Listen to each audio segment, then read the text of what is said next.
Hi hello welcome to GRTV. దౌర్జన్యాలపై గొంతెత్తడం నా హక్కు, పోలీసుల వార్నింగ్ కు భయపడనన్న ఆర్ఎస్ ప్రవీణ్ కుమార్. పత్రికా సమావేశంలో ఖండించిన ఆర్ఎస్ ప్రవీణ్ కుమార్ 12 గంటల్లోపే రాత్రి 12 గంటలకు ఇంటికి వచ్చి సిట్ పోలీసులు నోటీసులు ఇచ్చి 2 రోజుల్లో ఆధారాలతో సహా రిప్లై ఇవ్వకపోతే సివిల్ క్రిమినల్ చర్యలకు సిద్ధం కావాలని వార్నింగ్ ఇచ్చారని ఆయన పేర్కొన్నారు. ప్రజా సమస్యలు దౌర్జన్యాలపై గొంతెత్తడం నా హక్కు అని వెల్లడించారు. పోలీసుల వార్నింగ్లకు భయపడేది లేదని స్పష్టం చేశారు.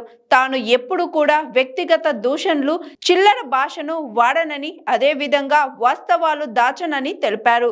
దౌర్జన్యాలకు వ్యతిరేకంగా పోరాటం కూడా ఆపనని వెల్లడించారు. రేవంత్ రెడ్డి ట్రాపింగ్ జరగడం మామూలే అని ఢిల్లీలో చెప్పినట్లుగా కూడా వార్తలు వస్తున్నాయి. అలాంటప్పుడు సిట్ దర్యాప్తు ఎందుకని ప్రశ్నించారు ఆర్ఎస్ ప్రవీణ్ కుమార్. ఇది ఒక అటెన్షన్ డైవర్షన్ వ్యవహారం. మేము ఇప్పటికి కూడా చెప్తున్నాం, ట్యాపింగ్ లో ఎవరైనా అక్రమాలు చేస్తుంటే వాళ్ళను చట్టం ముందర నిలబెట్టండి, మేము ఎవరం నో అనలేదు.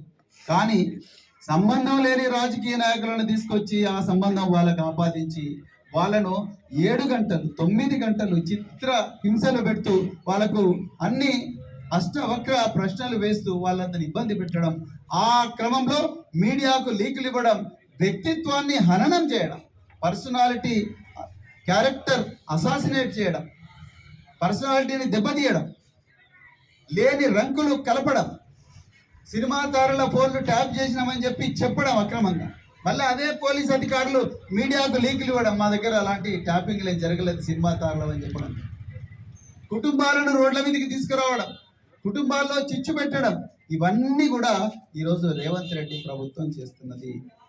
మేము అందుకొరకే దీని మీద కూలంకషంగా మరి ఇది ఆగాలి అని చెప్పి మేము ప్రతిరోజు కూడా పోరాటం చేస్తూ ఉన్నాం. మరి నిన్న మేము ప్రెస్ మీట్ పెట్టిన వెంటనే రాత్రి 12 గంటల లోపలనే 12 గంటలకి నాకు ఇంకొక నోటీస్ ఇచ్చింది సజ్జనార్ గారు. వారే స్వయాన సైన్ చేసి నాకు నోటీస్ ఇచ్చింది. నేను నోటీసులకు భయపడను, అందరూ చెప్తున్నాను. నేను నోటీసులకు భయపడి పారిపోయేవాడిని కాదు. నా దగ్గర ఉండే సమాచారాన్ని బరాబర్ మీకు ఇస్తా. నా దగ్గర ఉండే సమాచారాన్ని, నేను సేకరించిన సమాచారాన్ని ప్రజల ముందర పెట్టే హక్కు నాకు భారత రాజ్యాంగం ఇచ్చింది. ఈ రాజ్యాంగ హక్కును బీఆర్ఎస్ పార్టీ నిజంగా ఈ ట్యాపింగ్ వ్యవహారంలో బీఆర్ఎస్ పార్టీ నిందితులు కాదు, బీఆర్ఎస్ పార్టీ బాధితుల పార్టీ. ఇలా బాధితులు బీఆర్ఎస్ పార్టీ నాయకులు చెయ్యని నేరానికి రాష్ట్రాన్ని అద్భుతంగా పోరాడి తీసుకొచ్చినందుకు, రాష్ట్రాన్ని 10 సంవత్సరాల పాటు కేసీఆర్ గారు గొప్పగా పరిపాలించినందుకు, దేశంలోనే నెంబర్ 1 రాష్ట్రంగా చేసినందుకు వాళ్ళు చెల్లిస్తున్న భారీ మూల్యం ఈరోజు సిట్ యొక్క నోటీసుల పరంపర. మన హరీష్ రావు గారికి ఇచ్చారు, నిన్న కేటీఆర్ గారికి ఇచ్చారు, నిన్న నాకు కూడా ఇచ్చారు. ఎంతమందికి నోటీసులు ఇస్తారు? రాష్ట్రంలో ఉండే 4 కోట్ల మందికి నోటీసులు ఇవ్వండి.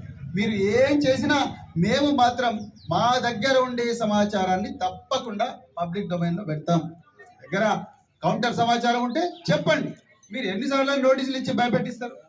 ఎంతమందిని భయపెట్టిస్తారు? మీ దగ్గర సమాచారం ఉంటే చెప్పండి. ఇది డెమోక్రసీ, ప్రజాస్వామ్యం, మాకు హక్కు ఉంది. ప్రతిపక్షంగా మా దగ్గర ఉండే సమాచారాన్ని ప్రజల ముందర పెట్టడం మా హక్కు.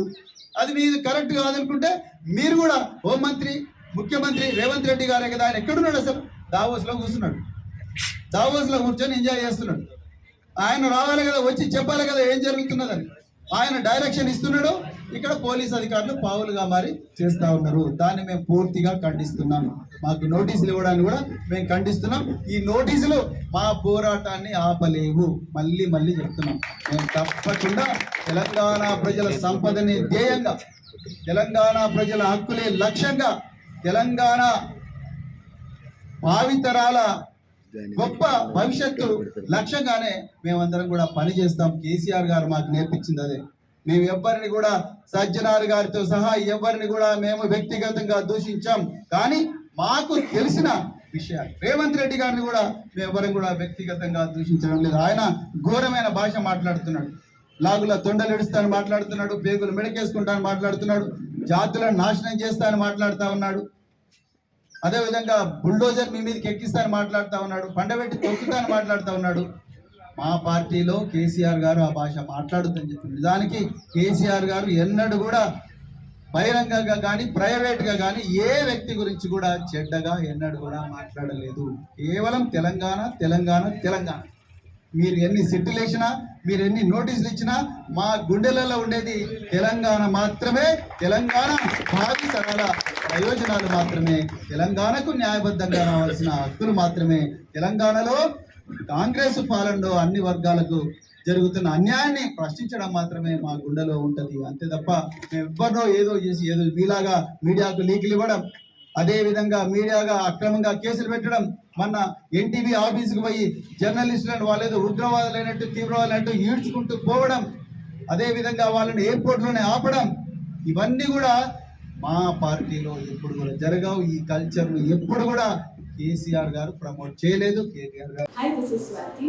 లైక్ చేయండి, షేర్ చేయండి, కమెంట్ చేయండి అండ్ సబ్స్క్రైబ్ చేయండి GRT.